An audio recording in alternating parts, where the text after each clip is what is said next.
মানসিকতা যাদের আছে, বিপদে যারা ইন্না লিল্লাহ ওয়া ইন্না ইলাইহি রাজিউন পড়তে পারবে। আল্লাহ রাব্বুল ইজ্জত বলেন, উলাইকা আলাইহিম সালাওয়াতুম মির রাব্বিহিম ওয়া রাহমাহ, উলাইকা আলাইহিম সালাওয়াতুম মির রাব্বিহিম ওয়া রাহমাহ ওয়া উলাইকা হুমুল মুহতাদুন। এরা ওই সকল বান্দা যাদের প্রতি তাদের পালনকর্তা তাদের রব নিজের খাস রহমত ও বরকত নাযিল করে। ওয়া উলাইকা হুমুল মুহতাদুন। এবং তারাই হিদায়াত প্রাপ্ত, তারাই হিদায়াতের উপরে প্রতিষ্ঠিত আছে। সুবহানাল্লাহি ওয়া বিহামদিহি, সুবহানাল্লাহিল আযীম।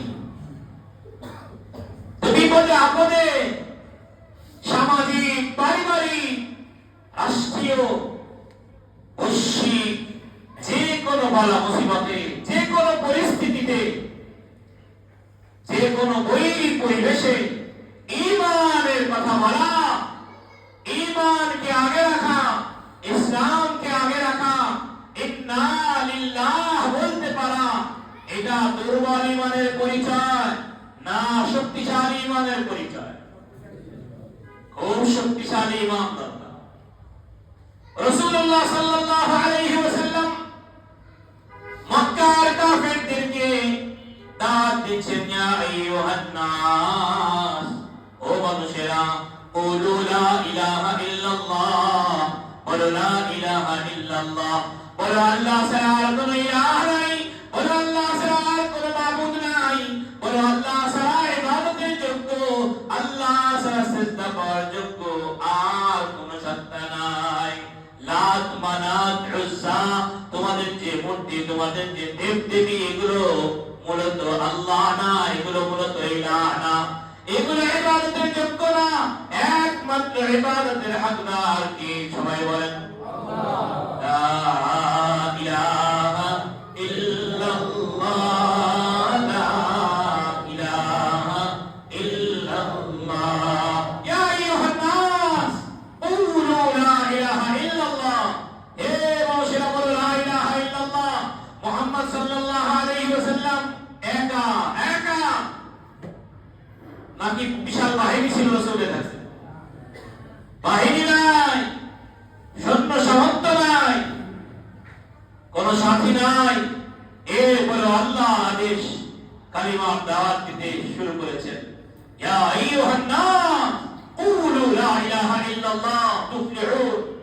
হে মানুষেরা বলো লা ইলাহা ইল্লাল্লাহ, আল্লাহ ছাড়া আর কোনো ইলাহ নাই, ইবাদতের যোগ্য আর কোন সত্তা, ইবাদতের হকদার না, একমাত্র ইবাদতের হকদার আল্লাহ জাল্লা জালালুহু আম্মা নাবালুহু। তার দিকে ফিরো, দুনিয়া এবং আখিরাতে সফল কাম হয়ে যাবে। আবু জাহেল, উতবা, শাইবা, কাফির মুশরিকরা রাসূলুল্লাহ সাল্লাল্লাহু আলাইহি ওয়াসাল্লামকে প্রস্তাব করেছে, ও মুহাম্মদ, তুমি যদি দাওয়াত দাও তাহলে তুমি মক্কায় টিকে থাকতে পারবে না, তোমার জন্য টিকে থাকা মুশকিল হয়ে যাবে। তুমি এই দাওয়াত বন্ধ করে দাও, আমাদের দেবদেবীদের বিরুদ্ধে বলা বন্ধ করে দাও, আমাদের বিরুদ্ধে আমাদের দেবদেবীদেরকে অস্বীকার করা বন্ধ করো। লাইনে আসো, আলোচনায় আসো, কি চাও বলো। নবী করিম সাল্লাল্লাহু আলাইহি ওয়াসাল্লামের মুখ থেকে কোন ধরনের কোন কথা বের করতে না পেরে নবী করিম সাল্লাল্লাহু আলাইহি ওয়াসাল্লামকে প্রস্তাবে রাজি করতে না পেরে হাজারো তালেব রাসূলুল্লাহ সাল্লাল্লাহু আলাইহি ওয়াসাল্লামের চাচার কাছে গিয়ে দাঁড়িয়ে দিল, তোমার ভাতিজা মুহাম্মদ এগুলো কি বলে, লা ইলাহা ইল্লাল্লাহ বলে, তাকে বোঝাও। এই কথা মক্কায় চলে নাকি? আমরা থাকতে তাকে চলতে দিব এই কথা? সে কি চায় বলো, তাকে তাই দেওয়া হবে। সে যদি টাকা পয়সা চায়, টাকা পয়সা দিব। সে যদি সুন্দর রমণীকে বিবাহ করতে চায়, সুন্দর রমণীর ব্যবস্থা করবো, আরবের সবচেয়ে সুন্দরী রমণীকে তার সাথে বিবাহ দিব। সে কত কি পরিমাণ স্বর্ণ চায়, কি পরিমাণ চায়, আমরা সেই পরিমাণ স্বর্ণ তাকে দেব। কেন প্রস্তাব? তিনি ইতিমধ্যে আল-আমিন নামে ঘোষিত হয়েছেন। কাফেররা তাকে বলেছে তিনি সবচেয়ে বিশ্বস্ত, আরবের মধ্যে সবচেয়ে সত্যবাদী মানুষটার নাম কি? সবাই বলেন। কাফেররা এটা স্বীকৃতি দিয়ে দিয়েছে। এটা স্বীকার করার পরে এখন যে রাসূল সাল্লাল্লাহু আলাইহি ওয়াসাল্লাম সবার কাছে বিশ্বস্ত হওয়ার পরে এরপরে বলছে লা ইলাহা ইল্লাল্লাহ। কাফের লিডার যারা আছে তারা বুঝে গেছে একে যদি এইভাবে ছেড়ে দেওয়া হয় এর কথা তো কেউ বিশ্বাস করে না, তার থেকে সবাই চোখে পড়বে আমাদের লিডারই খতম, আমাদের লিডারই শেষ, আমাদের নেতৃত্ব শেষ। এজন্য কাফেররা রাসূলুল্লাহ সাল্লাল্লাহু আলাইহি ওয়াসাল্লামকে প্রস্তাব করলো আবু তালিবের মাধ্যমে। রাসূলুল্লাহ সাল্লাল্লাহু আলাইহি ওয়াসাল্লাম যখন দাওয়াতি মেহনত থেকে ঘরে ফিরলেন, খাজা আবু তালিব রাসূলুল্লাহ সাল্লাল্লাহু আলাইহি ওয়াসাল্লামের কাছে মুশরিকদের কাফেরদের প্রস্তাবকে পেশ করলেন। রাসূলুল্লাহ সাল্লাল্লাহু আলাইহি ওয়াসাল্লাম উত্তর দিলেন, ও আমার কলিজার চাচা, তারা সম্ভব বিষয়ের কথা বলেছে, যে বিষয়গুলোর প্রস্তাব তারা দিয়েছে তাদের হাতে এটা তাদের জন্য সম্ভব।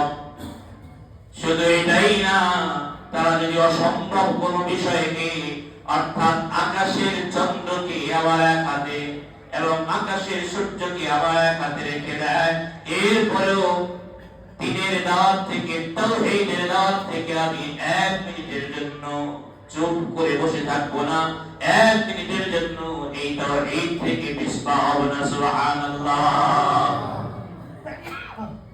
আল্লাহ রাব্বুল ইজ্জাত আমাকে তাওহীদের দাওয়াতের জন্য পাঠিয়েছেন, জিম্মাদারি দিয়ে পাঠিয়েছেন, দায়িত্ব দিয়ে পাঠিয়েছেন।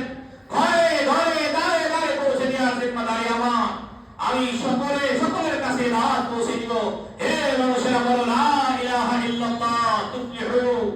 হে মানুষেরা বলো লা ইলাহা ইল্লাল্লাহ তুফলিহু। বলো আল্লাহ ছাড়া আর কোনো মালিক নাই, আল্লাহ ছাড়া আর কোনো ইলাহ নাই, এই কথা বলো আর দুনিয়া এবং আখিরাতে সফল কাজ হয়ে যাও। এই কালিমার দাবি অনুসারে চলো, কালিমা বলো আর এই কালিমাকে অন্তরে ধারণ করো, তাহলে দুনিয়া এবং আখিরাতে সফল কাজ হয়ে যাবে। কি বলেন রাসূল সাল্লাল্লাহু আলাইহি ওয়াসাল্লাম তাদের কথায় দাওয়াত ছেড়ে দিয়েছিলেন, দাওয়াতের গতি আরো বাড়িয়েছিলেন, আরো বাড়িয়েছেন। যখন কাফের